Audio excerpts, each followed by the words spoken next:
Hey everyone, welcome back to the show. I'm so excited to have an amazing guest with me today, Abigail Wald. She is the mother of two teenage boys and the parenting mentor thousands of families, including therapists, pediatricians, and celebrities turn to when they need real help making it through the day.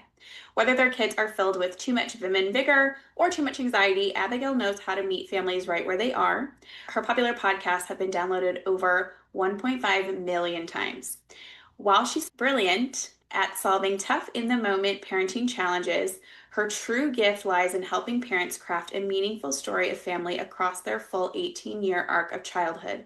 So much so that her clients often say they can't remember how hard it was before the day they met her. And today, now you get to meet her too. Welcome, Abigail. Hello. I'm so happy to be here. Thank you for having me. Yes, thank you so much. So, today I just really want to have a free-flowing conversation with you. Just tell us a little bit more about what you do, about your bigger, braver life journey, and kind of how you got here today.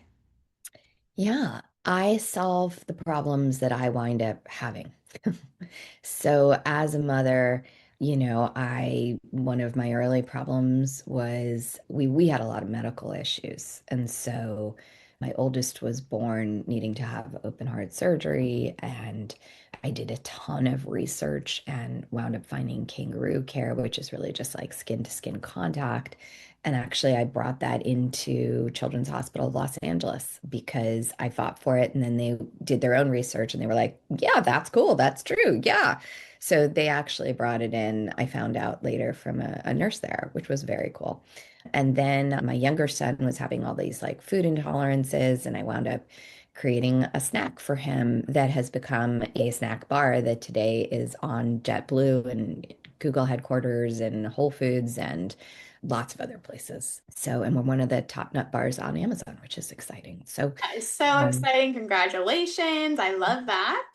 yes, and that company is called the Yes Bar. And the reason we called it the Yes Bar is because I was tired of saying no to my son for everything he wanted to eat. And so I finally created this super healthy snack with nuts and seeds and, it was just all the good things that you actually want a human to eat. And I called it the Yes Bar because I could say yes. And he would say yes because it was yummy.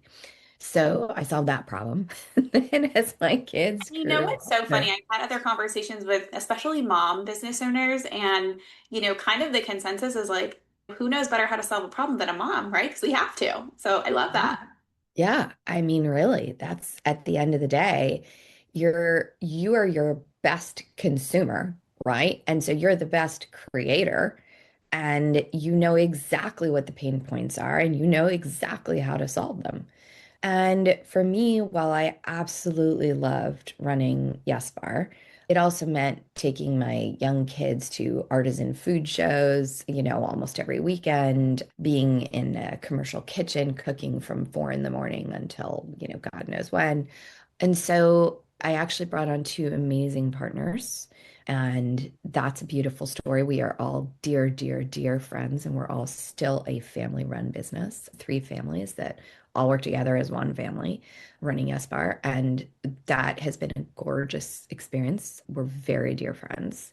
And we started off as strangers.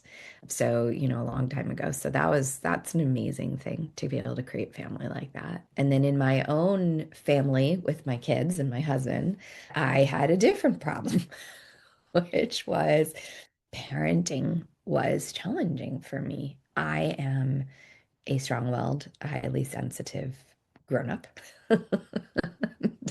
I did not realize that about myself. I knew that I was a little feisty. I knew that I was, sensitive, that I cared about things, that I loved learning, that I'm like quick and quick. You know what I mean? I'm hungry. My brain is hungry. These are just qualities that I don't know. You don't see what you are, right? But then I had my kids, and here were these two quick, hungry, opinionated, challenging creatures. And I was like, where do you come from?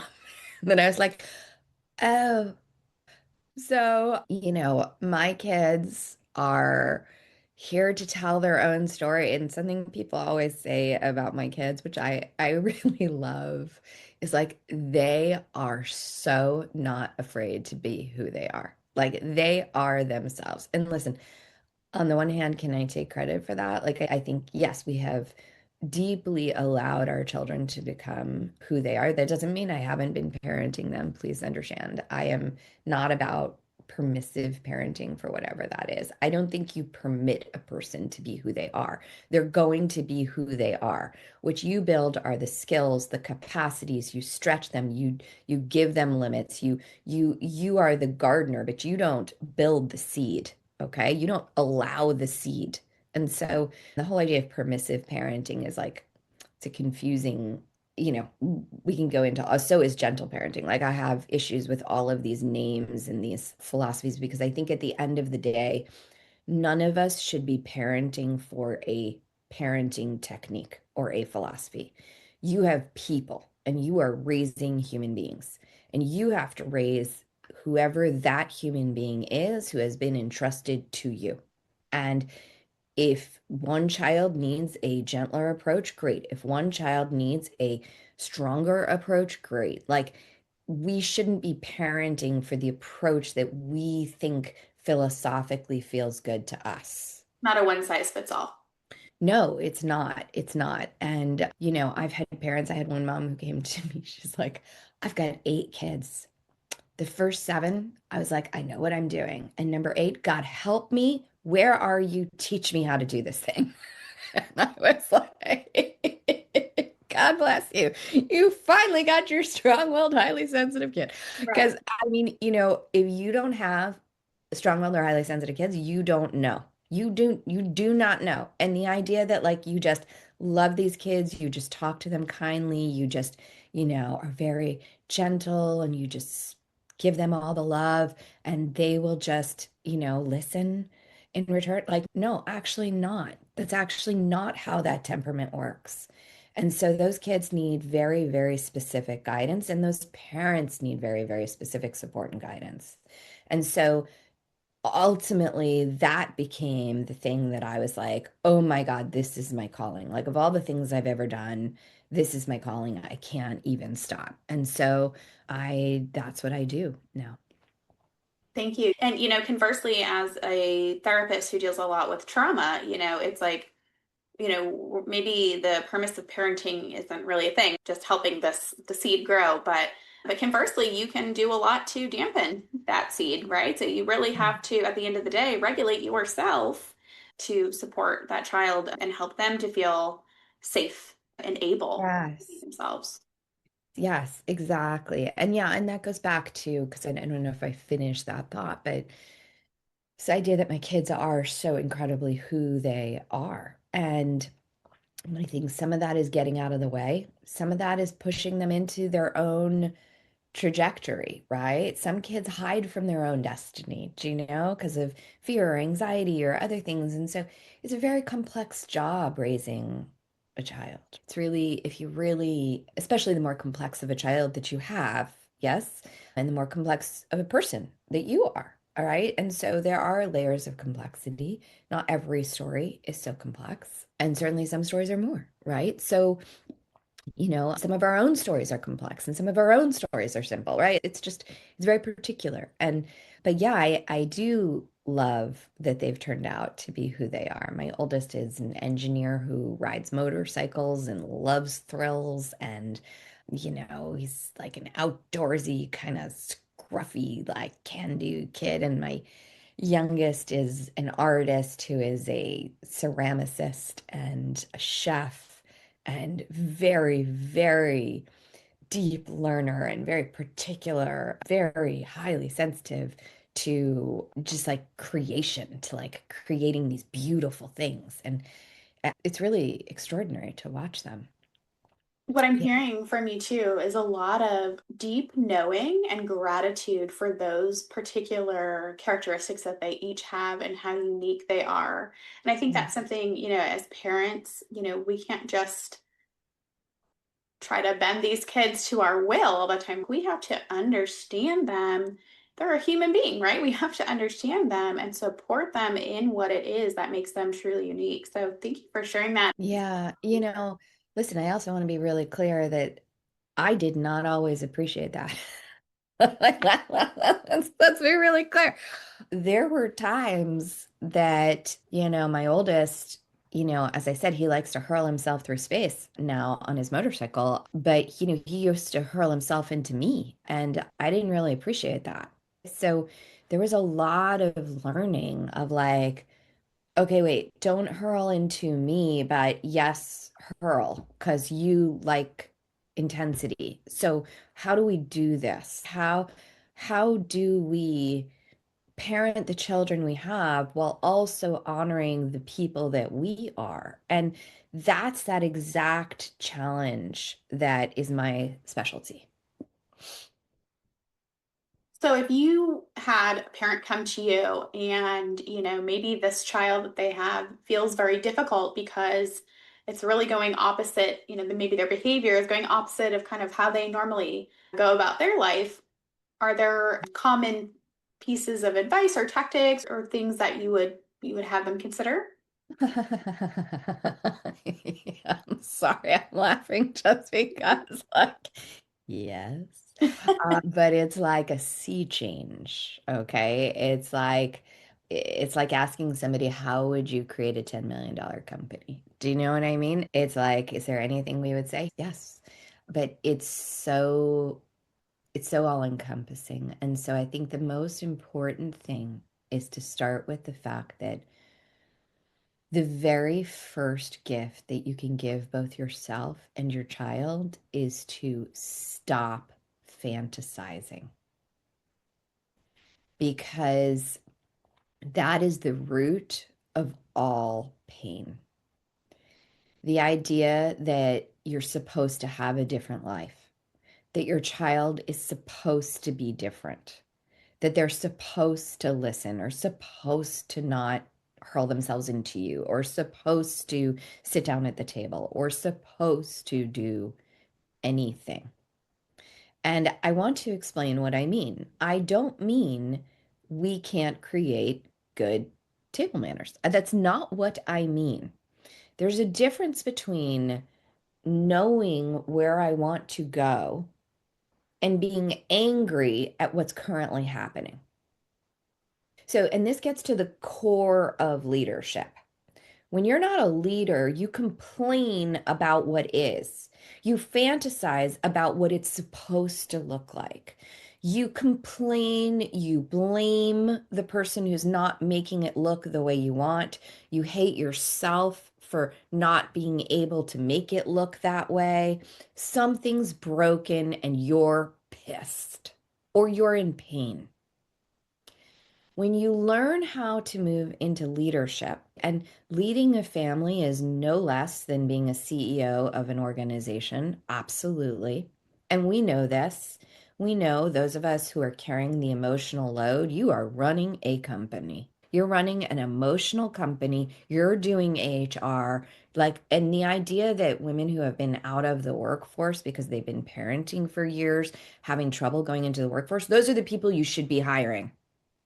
Yes, they may have to take a day off every now and then. Yes, their schedule may sometimes be erratic, but what they get done in those few hours will be unbelievable.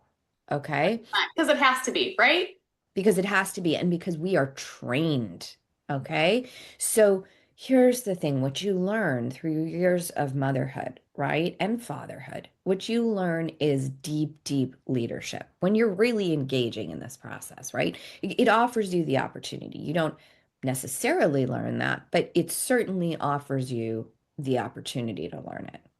And, like any great school, like you can skate by or you can actually apply yourself, right? So it's definitely a school of life where you can graduate with some serious knowledge. And one of the things that you learn is to be a leader, which means I'm not going to blame my circumstance. I'm not going to blame anybody, not myself, not that other person.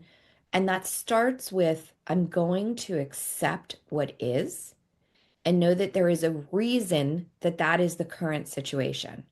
And if I don't like it, I get to not like it.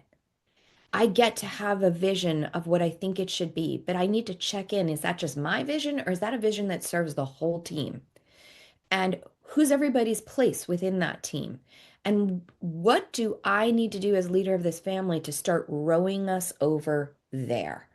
And how can I engage everybody's best self so that they also have buy-in to want to row over there? That's leadership. Yes, and a lot of times when I'm talking to leaders, I'm talking about this concept really of self-leadership, of taking that moment to pause, assess the situation, look inside too to see, okay, is there something I need to be doing differently? How am I responding to this? Cultivating more of that emotional mastery so that you can show up in a more neutral spot to be able to think about how to get from A to B. That's my special brand of magic, right? Working with leaders in that way, because that's the key, right? That is how you are going to excel sustainably. Absolutely. And not only will you excel, but the people that you're leading will excel. And that's also what makes you excel because you can't win at the expense of your people. You win because you make your people win. And when you make your people win, they want you to win because that's what makes them win.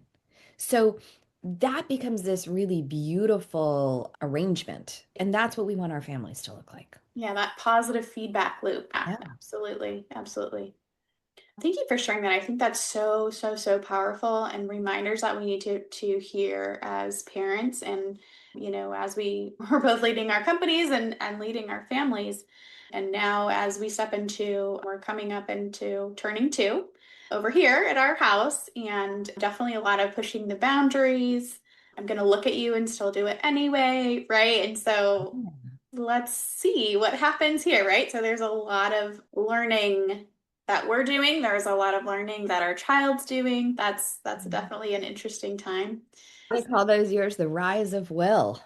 Yes, that's a great, I love that. Instead of terrible twos, I hate that term actually. Yeah, so rise of will. That's a really great reframe on that.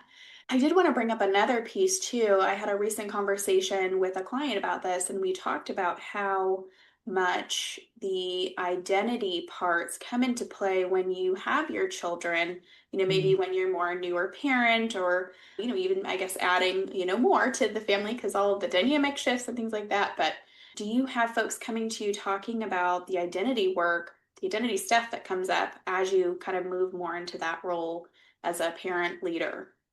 Oh, yeah. I mean, that's a huge piece of the work that I do. So the work that I do is like I help with all the practical and maybe we can do one of those before we end the podcast today where you can give me a practical standoff you're having with your 2-year-old. Yeah, and so I do the practical work. I'm like a life midwife for parents, right? So it's about the birth of you into your parenthood and the birth of your children into who they are. So it's like a midwife for everybody's soul, right? Not the physical birth, but the soul birth of the journey through parenthood. That's really what my job is. And so one piece of that is the identity piece.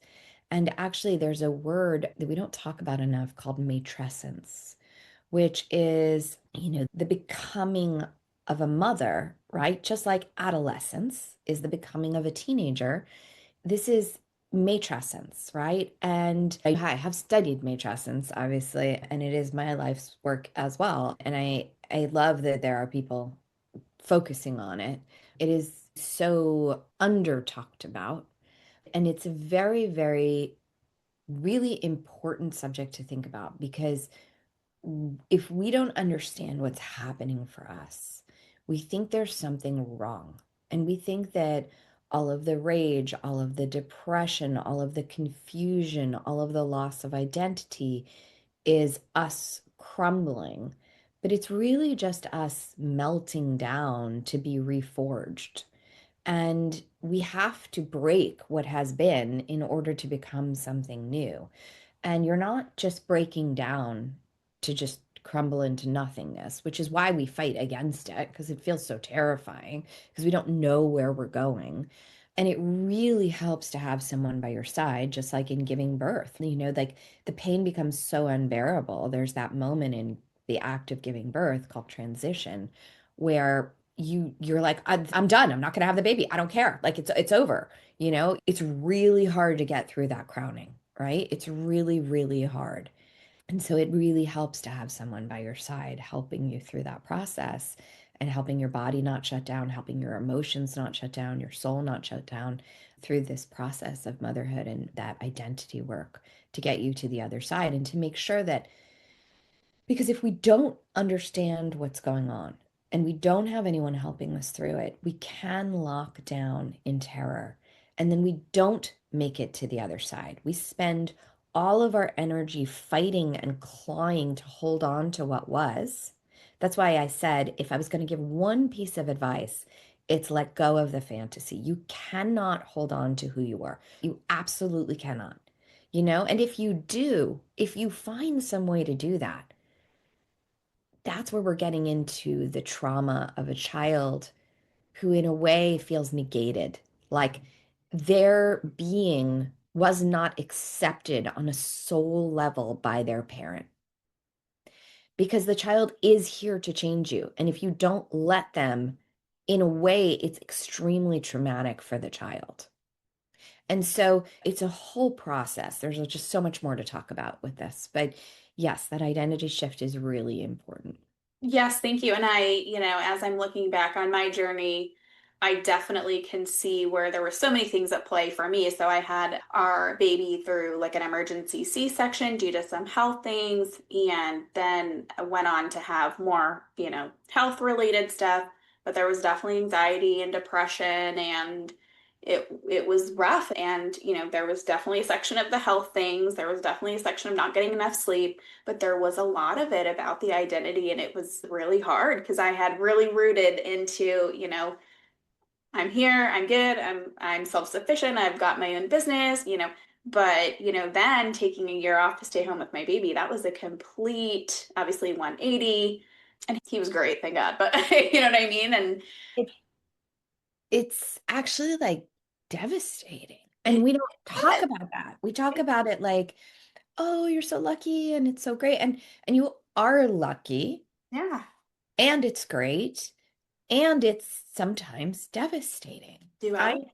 Yeah. I had a mom bring me my favorite story from that early time, and I mean, I have many, like the stories that I tell to just give an idea of like how confusing it can be is literally, so we had just been through the surgery with my son. I was home. I was like breastfeeding, and it was like really difficult, and we were having to weigh him constantly. We still weren't sure, like, was he going to make it? And it was like I was in some fog of war. And my kind, sweet neighbor came by and she came to the door and she was like, "You're a new mother now. I went to the farmer's market and brought you carrots. I'm sure you want to cook some healthy things." And I was so confused because I was like, I'm just fighting for my life. And I like closed the door and I said, I said thank you. And then I closed the door and I looked at my husband and I literally, and I don't think I was joking. I was like, she brought us carrots. I don't know what carrots do. Like I like literally I was like I don't understand carrots. Like I was so out of my mind. Oh, that makes complete sense to me. Yeah. Yeah. Yeah.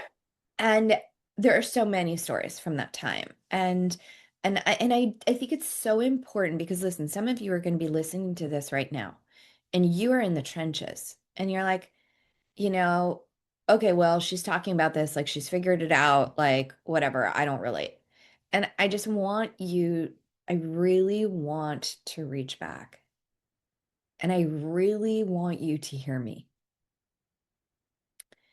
Everything I know, everything that I know how to do today is because I did not know how to do it. I did not come into this easily. I am not the person, I would be honestly a really bad leader if I had just been born into it.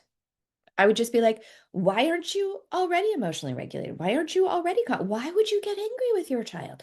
Why would you feel these things? Oh, tisk, tisk, tisk. It's like, no, no, no, no, no, no, no. Like, my whole thing is like complete authenticity. because that was what drove me crazy in the beginning was why is no one else feeling this? So if you're hearing anything, sure, I want you to hear my rise. I want you to hear the success. I want you to hear the joy, but I want you to know it was all born out of pain and failure. Every single piece of it. Okay? All of it. I was so lost. I was like you. I came in and I was like, I'm so ready for this. It's so great. I'm going to be good at this. And then I failed, like fail, fail, fail, fail, fail, fail, fail, fail, fail, fail some more. Like all of it. None of it looked the way I wanted to. Right. And that's why I'm good at helping people build it Makes because so much sense. Yeah, I and did you know it. what? You know what's so interesting? I'm just having this thought now. I met you before I had the baby, but again, in my mind, I was so confident that things were going to go a certain way that I was like, oh, I'm just going to get a doula and we'll be good. No, I really needed you. I really needed to have read that Mel Treson's book. Like there was a lot of things, right, that you just don't prepare for because you can't. How can you? Uh-huh. And, the one thing that I will say about myself that I am proud of is that I said, I'm not going to stop until I get out of this. I'm not going to sit in this because I have seen other people who had, difficulty for a very long time with, I think, the identity pieces. And so I worked really hard to get my health back on track. I was at my therapist as much as I could, right? And I think a lot of it, you know, came with time too. But yeah, it's such an under Get appreciated time. help. Yes, get help. You Yes. deserve help. This isn't what it, this is like a thing you go through and then you learn how to mine it and transform it into gold. And otherwise, you stay in the pain, right? And some people, we know this, can stay in pain. I've always been shocked. You talk to a bunch of 70-year-olds, 80-year-olds, they're still pissed about stuff that happened when they were 20. It's like it never moved. It's like time never freaking changed. And for me, that's one of my goals is like never to be that person. I will never be that person, right? If I'm upset, I'm going to figure it out and I'm going to build a company to solve it. Do you Yeah. know what I mean? Yeah. Like I'm not staying stuck. And I just want to say, yeah, don't stay stuck. Don't stay stuck. Move through the pain. Get help. Find the people who call to you and say, "Help me." That Yes. is that is not you being weak. That is you learning how to be strong. And the Right? other thing too, yes, is like, again, that big powerful statement that you have is like, you do have to kind of let go of that fantasy ahead of time. Like I had this whole birth plan that went with me having a natural birth. Absolutely, that did not happen, right? And so that was a thing I had to grieve because I had held on to that so hard. And so I do think that's a very key piece. But also getting support for yourself up front. And sometimes we don't know that type of support until we need it afterward, as I can look back now and say, oh, yeah. But, definitely keep Abigail handy. Keep, whatever type of support you think you'll need. We are grateful to have an amazing family friend who is a chiropractor. He also does a lot with Chinese medicine. And so that was a very helpful recovery, partner for me too. And so just Yeah. there were so many, right? So many people on my Yeah. care team, I call it, that really, kind of came in but a lot of it, yeah, the identity work is such a big piece too. And it was so important. So important to Yeah. do. Yeah. Yeah. And I'll just end with, and then maybe we can do one of your 2-year-old Okay. tantrums. Yeah, perfect. But I will just end with like I broke when my kid was 3 is when I finally said, "Help me," and I started really learning. But I want to say the reason I waited so long, and I didn't realize I was in postpartum. I absolutely had postpartum depression both times. And you literally don't realize it. Like you don't realize you're just surviving, right? And especially if you have any trauma background, you are used to that. And so you just click into like this other part and it feels to you like you've been swallowed by the earth. Like you got out, you created a life by yourself, and then all of a sudden you're swallowed backwards again. And you don't know what to do. And you click into these old coping mechanisms, and that's where a lot of the identity crisis comes in. And so then there's this idea of like, well, I got through this alone. I'm going to get through it alone again. The whole way you change that story is by reaching out for help. And so that's actually a big piece of the healing right there. So I just really want people to understand that because I spend a lot of time thinking I'm going to do it alone. And in fact, one of my biggest regrets is around the birth. There were places I got help, but there was one very critical one that I never did. And it was right there. And I decided to say no to it because I wanted to do it on my own. And it was such a mistake, like such a mistake. So, and even now I say that and it's like, well, no, because it led me down this path of pain that then allowed me to create changes in other ways. So whatever. But, at the end of the day, like please get help. Yeah. Please get help. It Learn from our shouldn't experiences, right? feel, yes, it's like asking kids to like learn something and it's like, nah, I'm gonna do it on my own and I'll Right. learn it on my own. So, you know, whatevs. All right, what's your 2-year-old? Give me your 2-year-old. We'll do a practical I out. love it. Yes, this example. Okay, so really honestly, again, he's pretty good for the most part. I think the main thing that we have an issue with is food. So usually like end of day, and I will say he goes to daycare, so they give him a bunch of crap snacks at the end of the day. So it's like I try not to, worry about it. But I also am like, okay, I want you to have nutrition and, protein, things like that. So, but it's just like, no, so that would be my main probably struggle right now.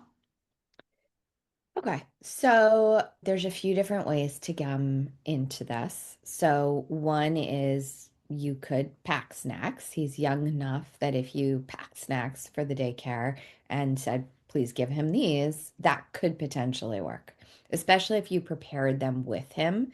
So he knew what was coming and he was excited for what to open. That's a great idea. He Um, loves helping and being involved. Yeah. So that's one thing. Another thing is you could still let them do whatever snacks they want, but you could prepare a pickup snack with him that you guys prepare the night before that's really exciting. And especially if it's texturally, sensorially interesting and has fun. So, one thing that we forget about with food, because we think it's just food, but it's not. So, like, let's say food that's just like a hamburger patty. Okay, it's a hamburger patty. But the moment you put it with, a bun and put sauces on it, it's different. The moment you actually chunk it into tiny little meatballs, now that's different. Now, if you chunk it into tiny little meatballs and then you actually give somebody a little pokey stick, now that becomes an activity that's really, really fun. So you can kind of devise like a pickup snack that is fun, that is sensory, that is agreed upon ahead of time and you say, I'm going to bring this with me, is that the one? And we make it together and we pack it. We say, let's pack this in this special place and we'll put a note on it from mommy. Do not forget at pickup. Now it becomes something that he's got buy-in for. He's created it, he's expecting it. There's kind of real estate architecture in his brain for it. So you're not trying to impose something at a moment where, let's be real, you're picking him up, you're like wanting to connect with him. He is kind of pissed and tired from the day. So Right. you guys are meeting at very different spaces on the spectrum. And there's a lot to recover. So having a shared, agreed upon experience that we all know is going to happen at that time really helps bring it back. You can also anchor that with maybe like a podcast or a song that you guys are going to listen to on the way back in the car. And that becomes this kind of ritual. And the more ritualized it gets, the more expected it gets, and the more comforting it gets. And so those are some things you could do on a practical level. Thank you. Yeah, that's very helpful because I feel like he loves nuts right now. So, we could Nuts definitely, are awesome. yeah, we could definitely make, something like Get that. him a yes bar. I was just about to say, or I can just go get some yes bars and call it a day. Yeah, no, I love that. I like the idea of having him involved too, and because I think he does understand. I mean, he's pretty smart, and so he can, Yeah. he can make those connections. So I do think that that would be great. So thank you so much for that. I'm gonna have to work on that and let you know how it goes. Yeah, do let me know. Okay. All Awesome. right. Thanks for Thank having me. Yes, thank you so much, Abigail. So can you just tell people where they can find you? And of course, I'm going to put all of your information in the show notes, but just so you can, let everyone hear your voice. Absolutely. You can go to motherflippingawesome.com, and that's with a G, flipping with a G. So motherflippingawesome.com. You can also find me at abigailwald.com, ABIGAILWALD. So you can go to either one of those places, find me, and there's some good resources there for you. You can watch some stuff and connect with me, and I can explain how we do this journey if you are interested. Perfect. Thank you so much, Abigail. I know that your words are going to bless lots of people and give them something to think about and take with them. And I appreciate you Thank so you. much. It's Well, such a pleasure to know that honestly, when we talk about transforming pain, like my pain that started in my living room has now not only healed my family, right? I don't know how many hundreds of thousands of families have, listened to podcasts and stuff like that, but then I've worked directly with thousands of families across 16 countries already that's so and, get love letters sent to my inbox weekly and to know that that change has happened, it's very, very, very rewarding. Oh, that's so wonderful. And that is when I'm focusing with leaders on their legacy, it's talking about that type of ripple impact. And you are living that. So thank you for sharing that with us. Mm. And we'll talk to you soon. And everybody else, we'll catch you in the next episode.